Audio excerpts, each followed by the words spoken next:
Joe, I think I know how to get our podcast off the ground. How? We sponsor the exact opposite of this movie. What do you mean by the exact opposite? We go to North Korea, get a meeting with Kim Jong Un, and pitch a movie where the North Korean talk show hosts come to the United States to interview Donald Trump. Do they also try to assassinate? Sure, but we can't say that part out loud in our cold open. What? What's the country code for North Korea?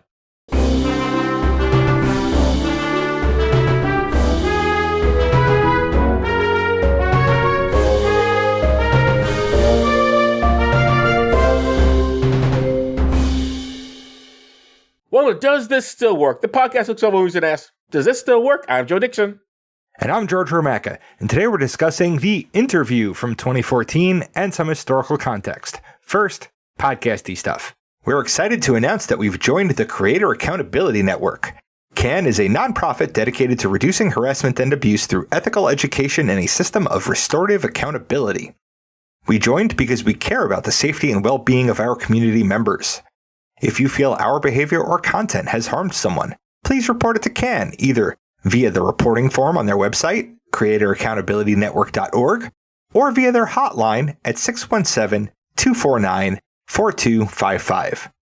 They'll help us make it right and avoid repeating that mistake in the future. CAN also needs volunteers from our communities to help with their work, so if you have skills you think would be helpful, or time and a desire to help, please visit their website to find out how you can volunteer. Most importantly, get the word out to other creators who you think would be interested in getting credentialed. Help us build safer communities together. You can reach us at dtswpod@gmail.com, on Facebook, Letterboxd, and on our YouTube channel. Joe is on Blue Sky at joedixon.bsky.social. Please tell your friends about us, even the ones that are the PR arm of a totalitarian regime, and leave 5-star ratings everywhere. You can pick what we watch and get extra per episode content by funding us on Patreon for as little as $1 a month at patreon.com/dtswpod. Now, George, check us back to 2014. And this is the way it was. The historical context of this film is actually the history of the film itself. Let's start with a brief overview of Korea. Oh, goody. In 1910, the Korean peninsula was annexed into the Empire of Japan. In 1945, after Japan's surrender at the end of World War II, the Korean peninsula was split at the 38th parallel into North and South Korea. South Korea, or the Republic of Korea, ROK, was occupied by and allied with the United States. North Korea, or the Democratic People's Republic of Korea, DPRK, was occupied and allied with the Soviet Union. Both ROK leader Syngman Rhee and DPRK leader Kim Il-sung believed, or at least professed to believe, that they were the rightful ruler of the entire Korean peninsula. In 1950, the DPRK launched an invasion of the ROK and managed to capture almost the entire peninsula before UN forces could respond. The counterattack retook the south and almost took all of the north before China entered on behalf of the DPRK. In 1953, after millions of military and civilian casualties, the Korean Armistice Agreement was signed, restoring both the ROK and DPRK to their 1945 borders, with a 4-kilometer wide demilitarized zone separating them. Where was MASH in all of this? Somewhere between the 30th parallel and Seoul, I believe. Oh, okay. The DPRK went all in on industrialization, and through the mid-1980s, per our own CIA, achieved massive improvements in the status of women, housing, healthcare, and life expectancy. Wow. In 1991, the USSR dissolved, and the DPRK lost that support line. In 1992, Kim Il-sung's health began to fail, and his son, Kim Jong-il, began to take over. The transition was completed in 1994 when Kim Il-sung died of a heart attack. In 1994, Kim Jong-il signed the Agreed Framework, curtailing its development of nuclear weapons. In 2001, George W. Bush became POTUS and decided to label North Korea as part of an axis of evil. The DPRK responded by building and testing a nuclear weapon. Mm-hmm. To be perfectly fucking clear, North Korea was not developing nuclear weapons because they agreed not to when George Bush called them a member of an axis of evil. And because George Bush did that, they said, fuck it, and developed nuclear weapons. This is why you don't fucking elect Republicans. And also why you don't threaten other countries, because, of course, if you don't want them to build nuclear weapons, don't make them think they're going to be invaded. Yep. In 2011, Kim Jong-il died of a heart attack, and his youngest son, Kim Jong Un, succeeded him. So he was ill before he was ill. Yes. And he continues to develop the DPRK's nuclear stockpile, claiming it as a deterrent, not as a first strike tool. Since 1945, the DPRK has been a totalitarian state, reigned by the Kim dynasty.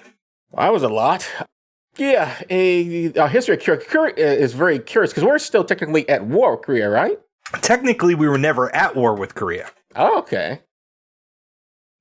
It was never declared right, because it was what is a police action. Action. Because the UN... So, North Korea had the backing of the USSR. So, when they went rampaging through South Korea, the UN had a responsibility to vote, hey, are we going to do something about this? The Soviet Union was a member of the UN with veto power, but they just weren't around at that session. So the UN was like, yeah, I guess we're going to help out South Korea. Interesting. Okay. So where does that put our movie? The script was written in the late 2000s and was originally about an interview with and assassination of Kim Jong-il. In 2011, when he died, the writers reconfigured the script to focus on Kim Jong-un. From Wikipedia, in June 2014, The Guardian reported that the film had touched a nerve within the North Korean government as they are, quote, notoriously paranoid about perceived threats to their safety. The Korean Central News Agency, the state news agency of North Korea, reported that their government promised stern and merciless retaliation if the film was released. KCNA said that the release of a film portraying the assassination of the North Korean leader would not be allowed, and it would be considered the most blatant act of terrorism and war. I couldn't think of a more blatant way of terrorism, but okay. Yep. Like tweeting that you'll end somebody's entire civilization as the leader of a country. The DPRK even wrote to President Barack Obama to have it pulled. Obama called the CEO of Sony Pictures and told him it was a mistake to let the film be made in the first place. Pin in that. In response, Sony delayed the release to spend some time trying to make it less offensive to DPRK's sensibilities. Which was going to be impossible because they didn't. Well, I mean, it's about him being assassinated, so you can understand. It's like, there is no revisions I'm going to be okay with. Well, on November 24th, an unofficial DPRK hacktivist group broke into Sony's computer systems and leaked internal emails, company records, and a handful of unreleased films, and threatened to attack the New York City premiere. Eventually, the hackers decided that Sony had, quote, suffered enough, and that the film could be released if the Kim Jong-un death scene wasn't, quote, too happy. Well, we can discuss that in the discussion whether it was too happy or not. The threats against movie theaters threw a wrench into the release plans. Cinemark said that it couldn't have anticipated the 2012 Aurora, Colorado shooting at a showing of The Joker, but it could absolutely see this coming and had a responsibility to not show it while there was an active threat. Fair. Yeah. On December 17th, Sony canceled the New York premiere, then later scrapped the entire theatrical release. About that pin from earlier, President Obama held a press conference and said, Sony had made a mistake. We cannot have a society in which some dictator in some place can start imposing censorship in the United States. I wish they had spoken to me first. I would have told them, do not get into the pattern in which you are intimidated. Oh, he needs to say that to the CEOs of today. Well, he needs to say that to the himself Well, I know what you're saying because he earlier said... he called them up and said you shouldn't have even made the movie. Yeah, but that's not the same as now that you've made it, you got to release it. Sure, but at the same time, come on. And it's part of the Sony emails, and we kind of glossed over it. The head of the CEO of Sony and I guess second in command, whatever, made a lot of Obama jokes, questionable stuff, nothing out and out racist, but the sort of jokes people do with friends when no one's listening, kind of pushes the line, and they are horribly embarrassed. Not embarrassed enough. By my count. Apparently that hacktivist group thought they were embarrassed plenty. Oh, that's true. Sony settled on a limited theatrical release on Christmas Day. The interview was then available to rent on multiple streaming services, and ultimately nothing came of any of this. That's true. Yep. Ultimately, they were like just a lot of screaming and yelling. The movie came out, people saw it, they liked it or they didn't like it, and that was it. No, I don't know how many people even remember the picture. I had forgotten all about all of this until the patrons voted on this, and I had to break the tie by picking the shortest movie that had votes on it. Because that's what patrons, if you don't all vote, and you end up in a tie, what happens is I look at that list and I'm like, all right, what's the shortest of these movies? And then I go with that one. Is that why we still haven't seen There Will Be Blood? Yes, because I keep kicking that down the list because I don't want to watch a movie that long. All right, Joe, let's talk about the interview. Let's do that. All right. This was directed by two dudes, Evan Goldberg and Seth Rogen. Both George and I have seen Evan's work in This Is the End, and this was written by three dudes, Dan Sterling, Seth Rogen, and Evan Goldberg. I've seen Mr. Seth Rogen's writing work in Sausage Party, and I've seen Sterling's writing work in Long Shot. IMDb says Dave Skylark and his producer Aaron Rappaport run the celebrity tabloid show Skylark Tonight when they land an interview with a surprise fan, North Korean dictator Jong Un Kim. Is that right? They're recruited by the CIA to assassinate him. I just wrote down what they had. I'm not really sure how Korean names work, so that might be just as, because it's called the Kim Dynasty, but to our reading of it, Kim Jong Il, Kim Jong Un, Kim Il Sung, Kim is the one. It seems like the last name. Indeed. YouTube says in the action comedy The Interview, Dave Skylark, James Franco, and his producer Aaron Rappaport, Seth Rogen, run the popular celebrity tabloid TV show Skylark Tonight, when they discover that North Korean leader Kim Jong Un is a fan of the show. They land an interview with him in an attempt to legitimize themselves as journalists. As Dave and Aaron prepare to travel to Pyongyang, their plans change when the CIA recruits them, perhaps the most unlikely candidates to take out Kim Jong Un. Characters we will be discussing are Dave Skylark, who is played by James Franco, and for the podcast we've seen him in Milk, and both George and I have seen him in The Ballad of Buster Scruggs, Spider-Man 2002, Spider-Man 2 2004, and Spider-Man 3 2007. And I've seen him in Pineapple Express, Sausage Party, Rise of the Planet of the Apes 2011, and The Green Hornet. Aaron Rappaport is played by Seth Rogen. For the podcast, we've seen him in Donnie Darko. And both George and I have seen him in This Is the End. And I saw him in The Fablemans. I heard him voiced in Chip and Dale Rescue Rangers. And I've seen him in Zack and Marie Make a Porno, Funny People, Long Shot, Pineapple Express, Observer and Report, Superbad, and The 40-Year-Old Virgin. And I've heard him in Kung Fu Panda and Monsters vs. Aliens. Kim Jong-un is played by Randall Park. And both George and I have seen him in Ant-Man and the Wasp. And I've seen him in Trainwreck and Ant-Man and the Wasp Quantumania. And I've seen him in Always Be My Maybe. Agent Lacey is played by Lizzie Kaplan. For the podcast, we've seen her in Hot Tub Time Machine and Mean Girls. And I've seen her in Fleshman is in Trouble. Sook is played by Diana Bang. We haven't seen her in anything, unfortunately. Nope. Okay, the plot here is pretty simple. James Franco plays a dumb TV personality who mostly interviews celebrities and asks them the dumbest questions imaginable. The producer on the show is Seth Rogen. He wants to do hard journalism. One day, they discover that Kim Jong Un, the dictator of North Korea, is a fan of the show.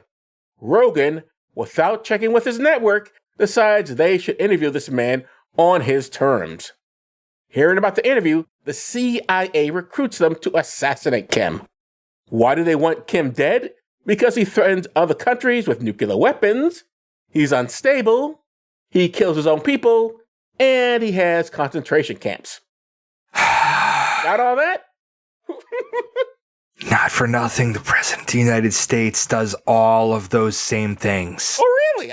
Every last one of them. I'm unfamiliar with this. To be fair, that's today, not... That's today. Yeah, so... all right, anyway.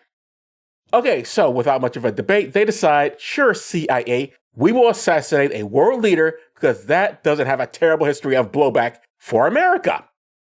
Then we mentioned this movie was made post 9/11, 2001. Okay, the CIA agent who recruits them is played by Lizzie Kaplan, who may or may not be honeypotting James Franco. When they get to North Korea, Seth Rogen hooks up with Diane Bang, who is a North Korean soldier who is there to escort the two Americans around. She may also be honeypotting Seth. After a series of events, Kim Jong Un, as played by Randall Park, is killed. I don't know if it's nicely or not, but he is definitely killed. We can discuss. A civil war set off. The boys return as heroes. The end. George, I left out a lot. What would you like to add? All right. Sook, the character played by Nana Bang, wasn't just a soldier. She was basically the public relations officer for the DPRK. Okay.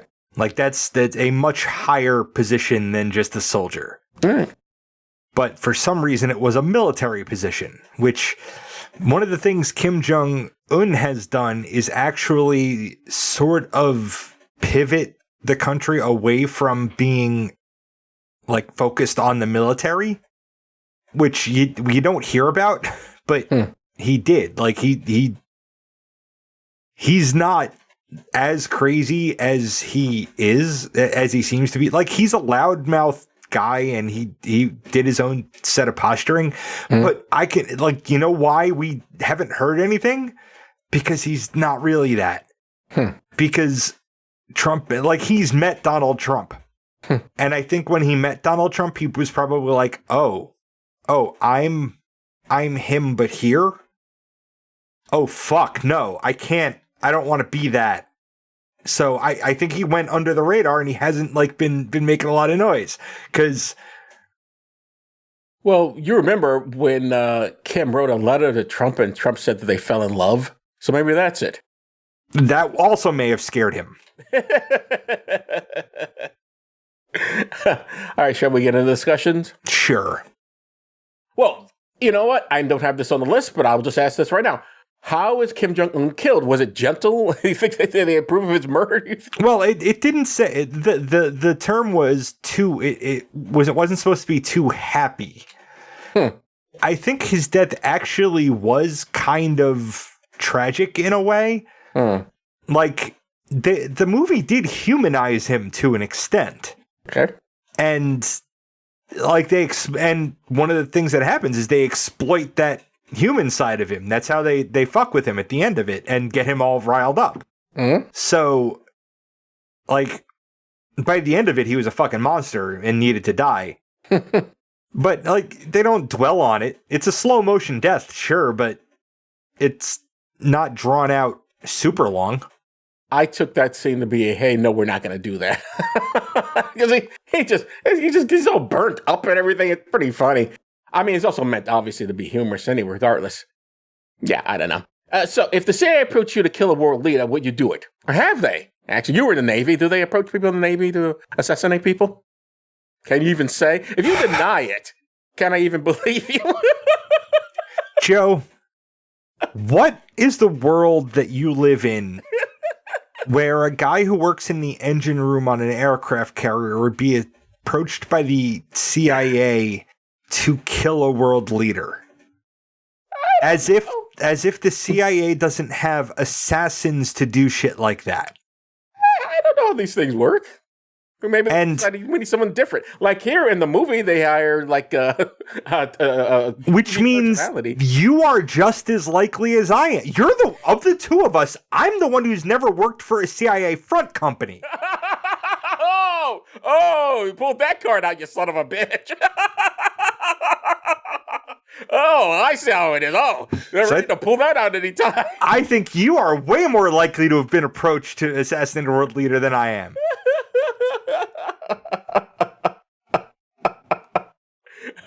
But I know your answer is no. I didn't even know. No, I've never been asked to assassinate anybody. I've been told I'm not allowed to say that I want to. Even in the post show. Yeah, approached me. That's my answer as well. Yeah, I'd probably say no too, because like, how am I the best pick for that job? Like, unless we actually do our cold open, but I'm actually doing that to get the effect that they tried to get with. So what the end of the movie, they did like they sort of decide with Sook, like, don't kill him, don't assassinate him, do the interview, but ask him the real questions and get him to like say real shit to his country, right? That's what the cold open is. I want to go there and get their help to do that to our fucking president. Okay. So that's the only situation where I could see somebody asking us to kill a world leader would be us being asked by North Korea to kill Donald Trump. But the odds of that happen, no, because that's a hypothetical, and it's very much in line with the plot of the movie. It's not going to happen because it was a cold open. Okay. How would you compare North Korea's freak out to people who freaked out over The Last Temptation of Christ? Somewhat similar. North Korea is an atheistic state, but it's also the government is a personality cult. Like the leader is worshipped as a divine entity. So, yeah. Except the Last Temptation of Christ was a kind of accurate-ish portrayal of what's in the Bible. So I think North Korea's freak out might have actually been more valid. Perhaps. I know for one thing that definitely there was a lot less, there was no violence really. For all the threats North Korea made, nothing actually happened. Whereas stuff blew up with The Last Temptation of Christ. People literally went to theater, blew things up. So The Last Temptation, obviously, much worse in my mind. What do you think of the bromance between Seth Rogen and James Franco? And do you know about the fallout? How much do you know about either one of these actors? I don't know shit about either of those actors. Okay. Right, I didn't really see them as having a bromance. They were just buddies. Well, that's what it's called. It's called a bromance. Sure. They have a bromance like you and I have a bromance. Yeah. Okay. I mean, if that's the actual thing, then sure, whatever. I don't care. What I find so interesting about it is that, of course, they're just even better buddies by the end of the picture, and in real life, it doesn't go that way. Here is the thing about James Franco. Since you don't know, I'll fill you in. Maybe the listeners don't know about this. Is he related to the guy, the Spanish dictator? No. Okay. Not at all. So James Franco was running a acting school. Do you remember the movie Audition that we saw? Oh yeah, that was a foreign film, right? Right. It was Korean actually. South Korean, obviously. Okay, and you remember what got the guy in trouble so much? He was doing what? Oh, he was using his position in a company to basically find a partner. That's what James Franco did. He was running his acting school and helping the girls, if you know what I mean. and of course, that gets him sued and all that stuff. So he finally got canceled, and he and Seth had a very quiet but breakup. So Franco's not working anymore, and Seth is just going on bigger and better than ever. So Seth Rogen hasn't done anything Me Tooable, and James Franco has. So Seth Rogen's like, fuck, yeah, we're done. Yes, I'm out. Okay, so Seth Rogen is a better person than James Franco. We can say that. All right. if they made this movie today, wouldn't Trump be? I guess we sort of said in the I wrote the cold open before I read this. So, but yes, I think so, Joe. I think the answer is unequivocally yes, because everything you described as being done by Kim Jong Un is being done by Donald Trump right the fuck now. That is probably the most frustrating thing of sitting through this picture. It's like, listen to, I mean, it's obviously, I think we both agree Kim Jong Un was a horrible human being, but it's weird the United States is making this judgment right now. And I mean, fine, when Obama's president, okay, but in 2026, you're listening to this going, I think we're the baddies now. Are we the baddies? We're the baddies. Yes. Yes, we are. All right, Joe. Did you consider this dangerous to see at the time it came out because of all the terrorist threats from North Korea? I have to initially, and remember, I do live in New York City, and I was here for 9/11, so I was maybe slightly on edge, but I couldn't imagine they'd really do anything that stupid over a freaking movie. And neither could they, apparently. Yeah.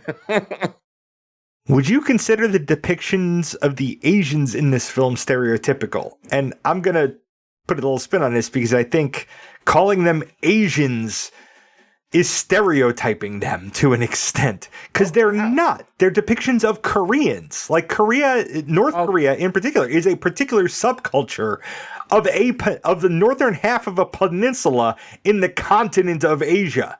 So I don't think that they were stereotypical of all of Asia. I think they were kind of representative of what people might be like in North Korea.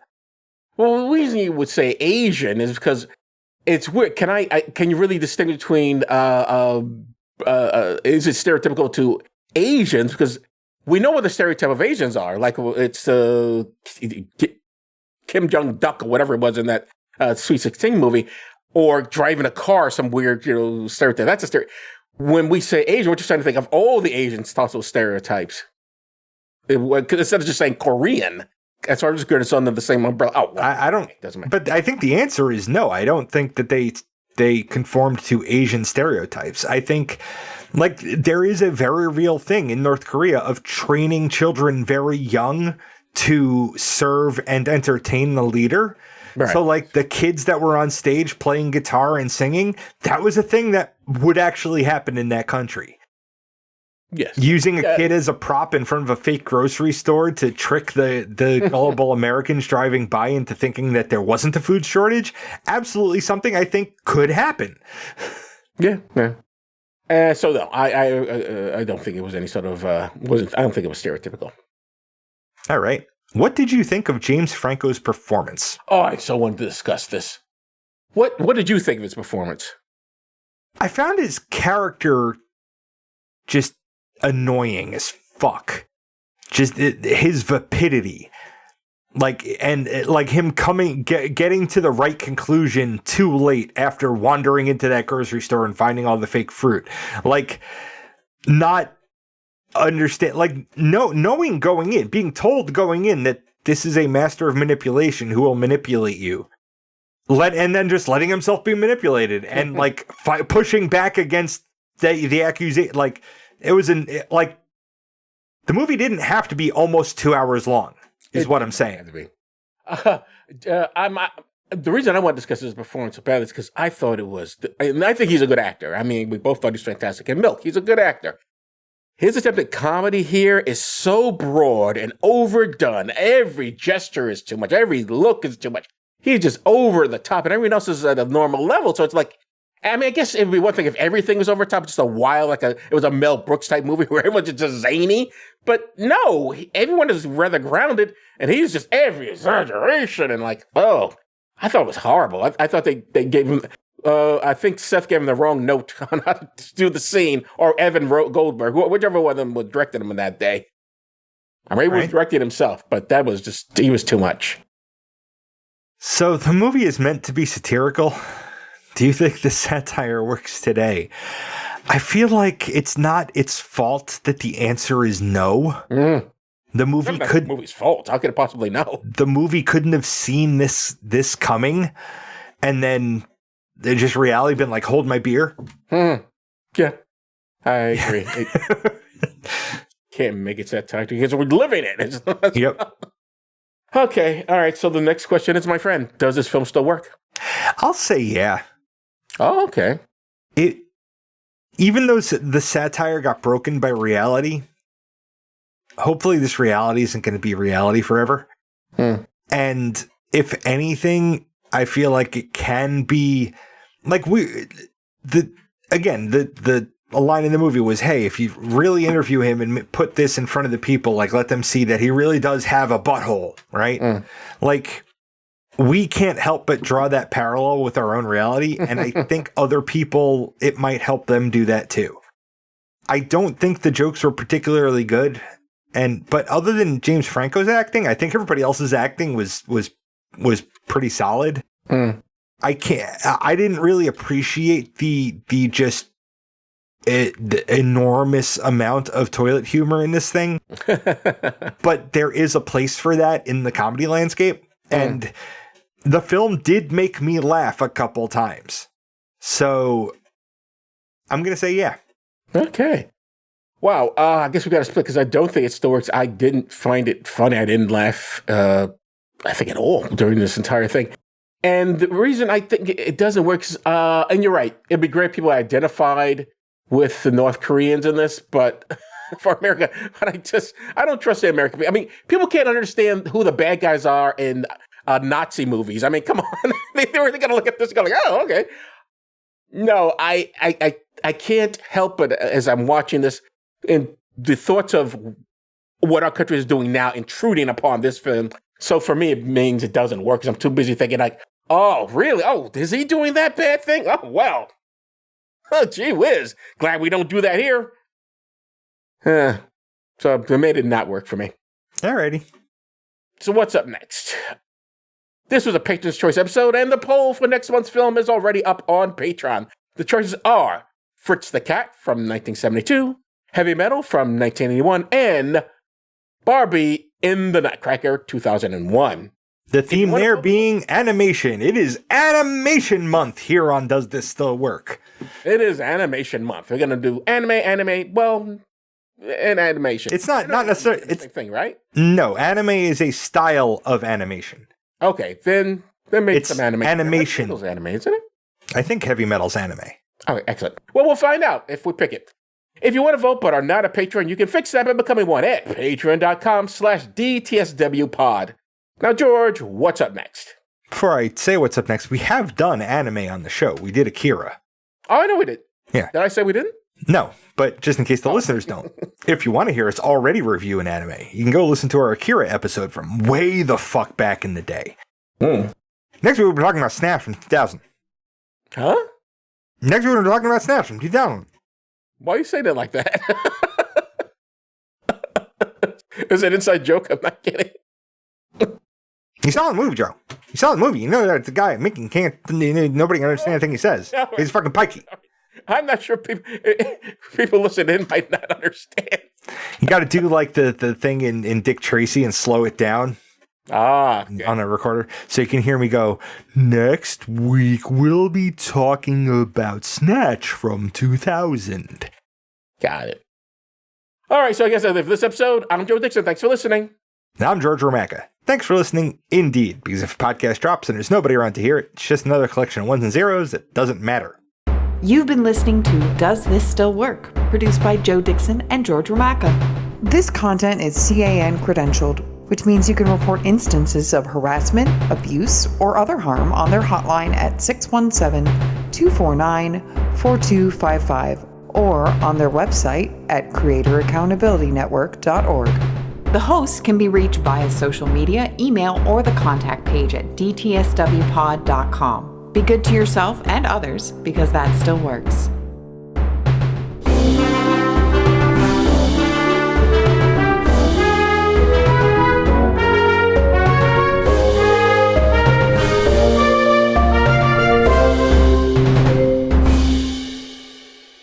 The thing done?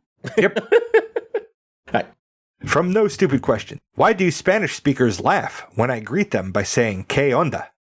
From Stupid Questions. Why do wine experts have to be Somalian? From random questions, does anyone else find kids swearing in movies unfunny and kind of cringe? Back to no stupid questions, why do bands play so fucking loud if everyone has to wear earplugs anyway? Back to stupid questions, why does the US attack countries like Iran but never North Korea? And back to random questions, why does it feel like effort in relationship only counts if it's posted on social media nowadays?